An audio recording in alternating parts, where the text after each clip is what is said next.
Actualité.z.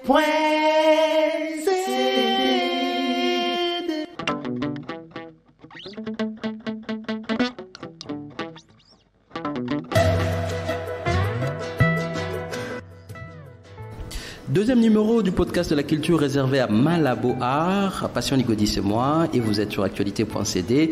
Pour ce deuxième numéro, nous recevons une fois de plus pour vous Yvon Edoumou, et aujourd'hui, pour ce deuxième numéro, nous allons parler de la place ou du rôle de l'art dans la société.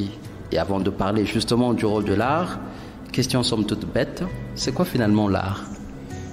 Mais c'est une très bonne question et je l'avais d'ailleurs lancé sur notre compte Twitter il y a quelques jours, où effectivement on demandait c'est quoi l'art, c'est quoi le rôle de l'art, et c'est aussi divers, varié, complexe. Voilà, vous avez autant de réponses que vous avez de personnes. Pour moi, comment est-ce que je définis l'art? Mais l'art, je dirais, c'est nous, c'est notre être, c'est notre façon d'être. C'est un moyen de communiquer, c'est un moyen de transmettre un savoir, c'est un débat, c'est un échange, des interpellations sur les choses de la société. Moi, j'aime bien les artistes ou l'art qui, on parlerait d'art engagé, si on peut utiliser le terme, mais voilà, qui peut être beau à voir, qui peut être beau à entendre, mais qui pose des questions, qui suscite de la réflexion, qui nous fait réfléchir sur ce qu'on est, ce qu'on était, ce qu'on veut devenir. Moi, c'est comme ça que je conçois l'art et les artistes. Et question ouverte, quelle est la place de l'art dans la vie d'un être humain? Moi, je commencerai par dans la Déclaration universelle des droits de l'homme, dans un de ces articles qui dit que l'être humain a droit à la lecture, à participer à la vie à la vie artistique, et donc je dis ça parce qu'on a souvent il y a un débat sur la place de l'art, effectivement, et cette juxtaposition qu'on veut souvent mettre entre des choses qui sont très humaines et très pressantes, comme l'accès à l'eau et l'accès à la nourriture, et on le met en juxtaposition avec l'accès aux livres ou à l'information ou à la culture. Et si la Déclaration universelle des droits de l'homme dit qu'on a droit à l'information, on a droit à la culture, on a droit à consommer l'art, ça veut dire que c'est un droit fondamental. Aussi fondamental que l'accès à l'eau et à manger et à se soigner. Donc, donc moi je suis dans une logique où on peut, oui, demander à nos États, à nos gouvernants, à nos dirigeants de nous fournir de l'eau et du courant et de nous aider à se soigner. On peut aussi leur demander de nous donner l'accès à l'information, aux livres et à la culture. Donc, pour moi, oui, je comprends le débat que voilà, il faut d'abord manger, il faut d'abord boire, pour pouvoir penser, réfléchir, mais on fait les tout en même temps. On mange, on réfléchit, on pense, on rêve, on s'accomplit. Et l'une des façons de s'accomplir, c'est notamment avec l'art. Et c'est d'ailleurs l'un des positionnements que vous avez fait avec Malabo Art. Comme on l'a dit lors du précédent épisode, c'est de vous positionner ici dans un quartier populaire. Et vous le avez dit, je me rappelle que ceux qui sont dans la cité ne devraient pas être exclus de la culture de manière, on va dire, enfin, pour ceux qui pensent que c'est que pour la République de la Gombe, mais en tout cas, c'est pour tout le monde. Absolument, absolument. Et c'est pour ça que je félicite et je fais un clin d'œil à un collectif comme Ndakuya Villabel, si j'ai pas... D'accord, la vie est belle. La vie est belle, voilà, qui est à Matongé, qui est un espace de création et qui n'est pas Lagombe. Et d'ailleurs, la plupart des artistes qui travaillent ne vivent pas à Lagombe. Donc bon, les ateliers sont en ville, mais donc voilà, tout ça pour dire qu'effectivement, il faudrait pas que on crée. Il y a déjà assez de divisions dans le monde. Il faudrait pas encore qu'à travers l'art, on crée des scissions où certains ont droit ou certains n'ont pas droit. La jeune fille, le jeune garçon qui habite dans un quartier défavorisé, que ce soit à Kinshasa ou dans d'autres capitales africaines, elles ont aussi besoin de rêver, de savoir que ah oui, moi aussi je peux devenir une grande artiste, que moi aussi j'ai droit à pouvoir lire les livres qui sont accessibles. Que oui, le dimanche, les parents doivent sentir que, écoutez, j'ai envie de sortir avec mes enfants. Ben, je n'ai pas forcément besoin d'aller à la Gombe, je peux peut-être aller à Lingwala, il y a une galerie, je peux venir ici à Huilery et voir ce qu'il y a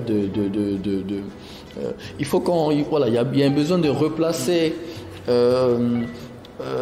l'art, la culture, l'accès à l'information, qui pour moi tout ça c'est lié. Il faut qu'on le replace au centre de nos vies et que ce ne soit pas forcément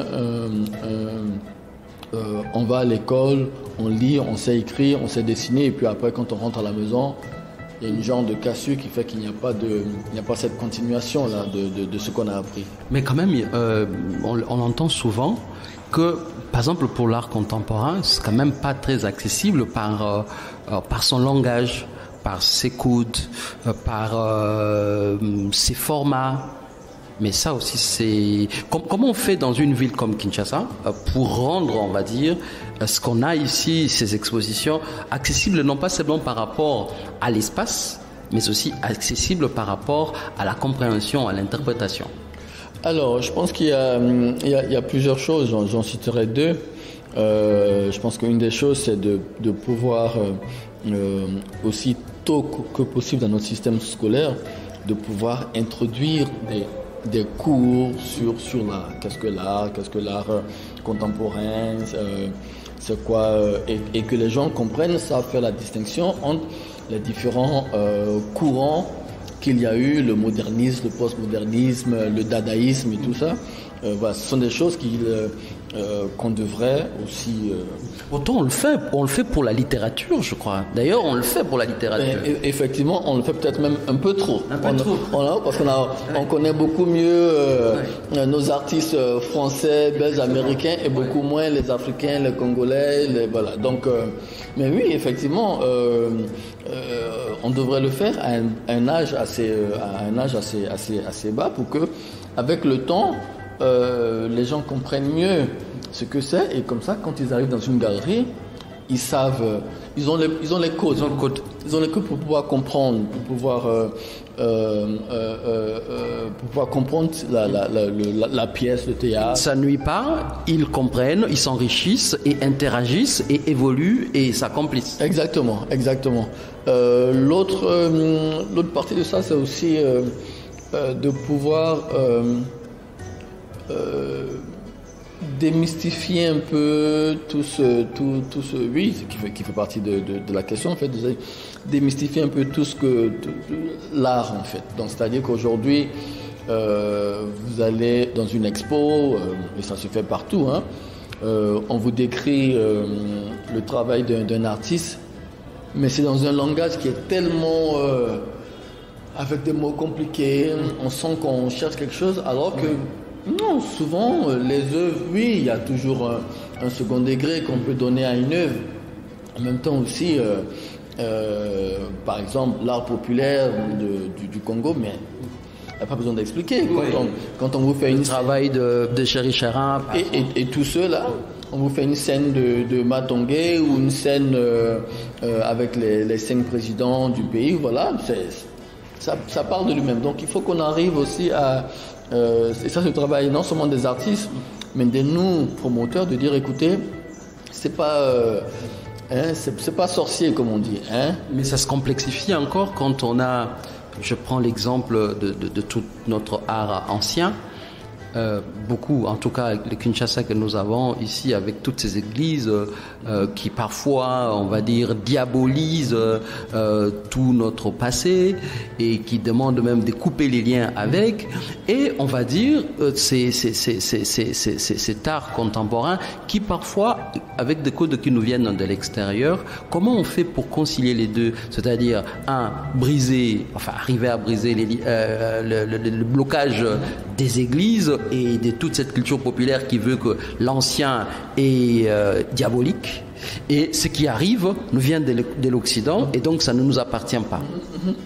Ben oui, moi c'était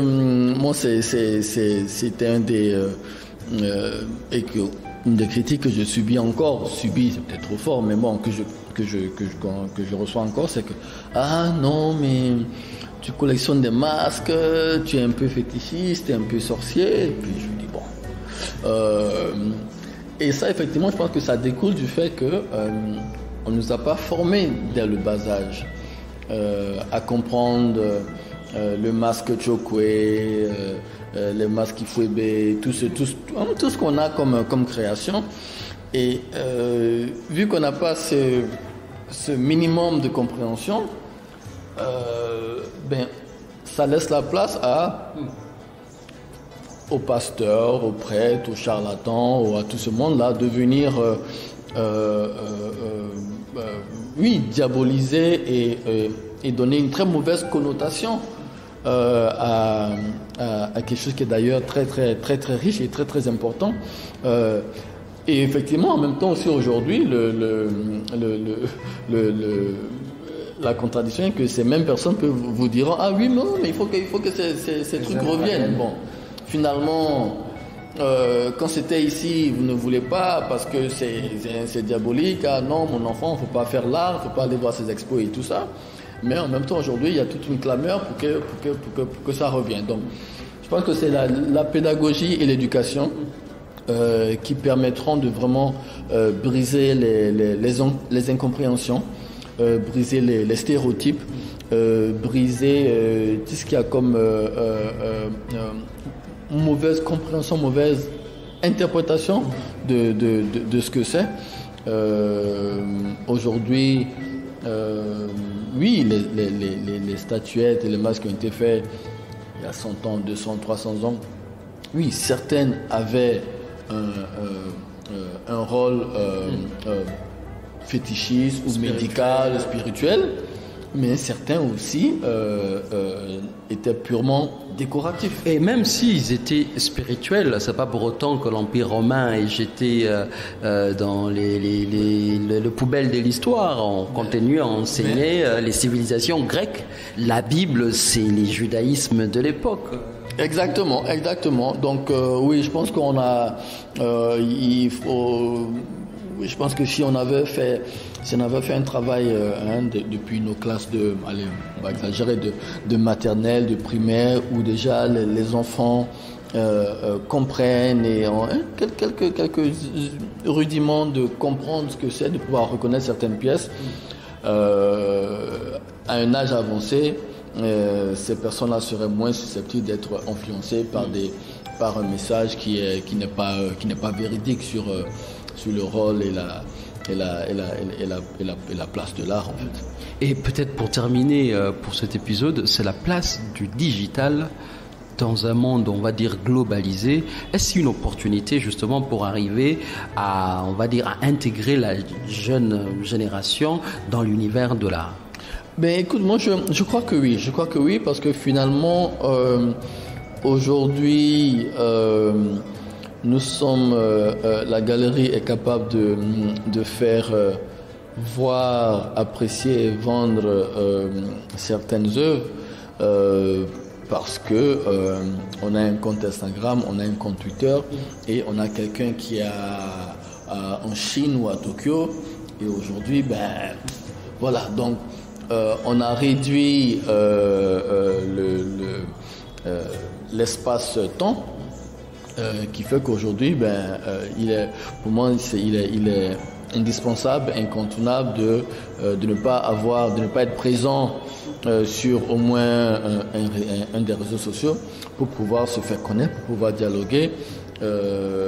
Voilà, pour moi c'est important. Oui, comme toute chose, il y a des côtés négatifs, mais je pense honnêtement que pour ce qui est du domaine de l'art, surtout pour les artistes africains qui ont été, on peut le dire, peut-être souvent marginalisés et hors du circuit mondial, la reconnaissance internationale, de la visibilité internationale. C'est un outil indispensable pour se faire connaître, savoir que hey, on est présent, on a des trucs à vous montrer, venez à Kinshasa, quoi. Alors on va terminer, et comme d'habitude, on termine ces numéros avec le mot de l'art. Aujourd'hui, c'est quel mot qui vous inspire, monsieur Yvon? Je parlerai de graffiti. Le graffiti. Ben, parce qu'il y a quelques années, j'étais à New York et j'ai été impressionné par le nombre de graffitis dans cette ville. Et puis des endroits insoupçonnés comme le Times Square, qui est quand même un quartier des finances internationales. Exactement. Et il y a encore quelques mois, j'étais à Dakar et j'ai encore vu comment est-ce que les artistes sénégalais occupent certains pans certains murs de la ville et ça embellit la ville. Ça embellit la ville, ça fait plaisir à voir. Et je me rends compte qu'à Kinshasa, on n'en a pas. Pourtant, c'est quand même une ville des sapeurs. C'est une ville de sapeurs, c'est une ville d'artistes. Kinshasa est reconnue comme ville d'artistes. Une ville de couleur. Mais en même temps, on a cette perception qui est un peu fondée de graffiti et voyous, de ces jeunes qui sont un peu en marge de la société, qui fait qu'aujourd'hui, vous passez à Kinshasa. Vous avez, il y a pas de graffiti, mais c'est aussi la même problématique qui fait qu'aujourd'hui prendre une photo à Kinshasa peut être risqué. À l'aéroport, au port, même devant un bâtiment public. Oui, même pas. Oui, effectivement, dans un bâtiment public, dans la rue comme ça, n'importe qui peut vous interpeller et puis vous m'amener parce que on vous brandira une loi soit inexistante ou archaïque qui dit qu'il est interdit de photographier les poubelles ou je sais pas la rue, quoi. Donc et puis bon, je parle de graffiti et parce que aussi je pense que dans quelques mois il y aura peut-être un festival de graffiti ici à Kinshasa. Donc voilà. Parce que le Congo de l'art est tout aussi impressionnant que le Congo des minerais, on le dit souvent, et on se retrouve la semaine prochaine pour un nouveau numéro. Merci beaucoup.